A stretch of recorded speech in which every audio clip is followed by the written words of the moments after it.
Queen Elizabeth II led a remarkable life, one marked by history.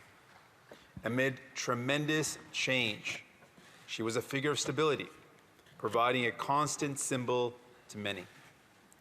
96 years is a long time for anyone to be alive.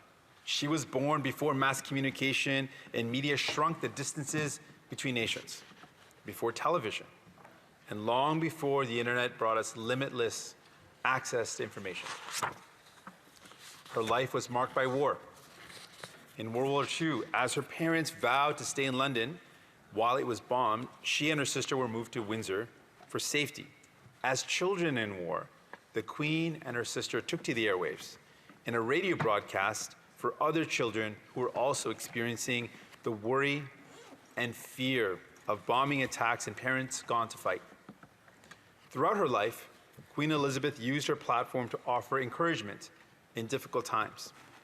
Most recently, during the pandemic, she reminded us that we would get through the challenge and the pain of not being able to see loved ones.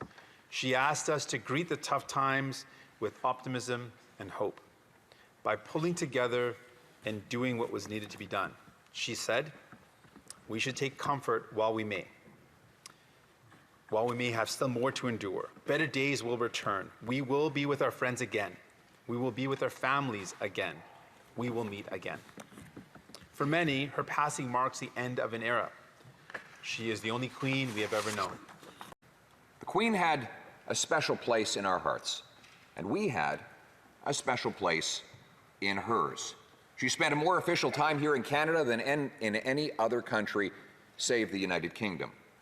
She first visited Canada as Princess Elizabeth in 1951.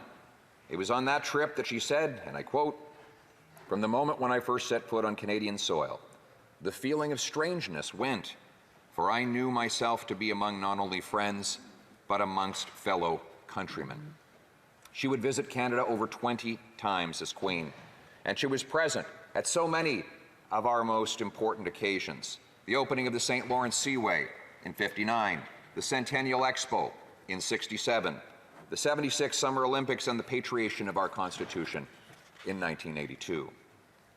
As we reflect on her late Majesty's life and her service, we reflect also on the enduring nature of the institution over which she was the crown. When someone lives until 96, this should not have come as a surprise. And yet, her sudden absence has struck us all palpably and profoundly. Her Majesty was everywhere, on coins, her portrait hanging in Parliament and post offices, her televised Christmas address, a cozy ritual in homes from coast to coast to coast. The Queen meant so much to so many of us, and she exuded a humility and compassion that provided comfort to all. I was extraordinarily fortunate to have known Her Majesty throughout my life. The first time I met her was in 1977, when I was just a little boy. When I would meet with her as Prime Minister almost 4 decades later, in 2015, I joked that the last times we had met, she had been taller than me. She responded with a quip about my making her feel old. Her sense of humor was one of her many great qualities, and one of the many reasons why she was one of my favorite people in the world. She embraced her role as Queen of Canada, our Queen, our head of state. Her conversations with me were always candid. We talked about anything and everything. She gave her best advice on a range of issues. She was always curious, engaged, and thoughtful. Canadians can be forever grateful for her counsel. In a way, everybody knew her. Canadians feel like they've lost a family member who grew up alongside us. See, she was only 9 years old when she carried out what was perhaps her first official duty for Canada, appearing on a postage stamp. That was in 1935.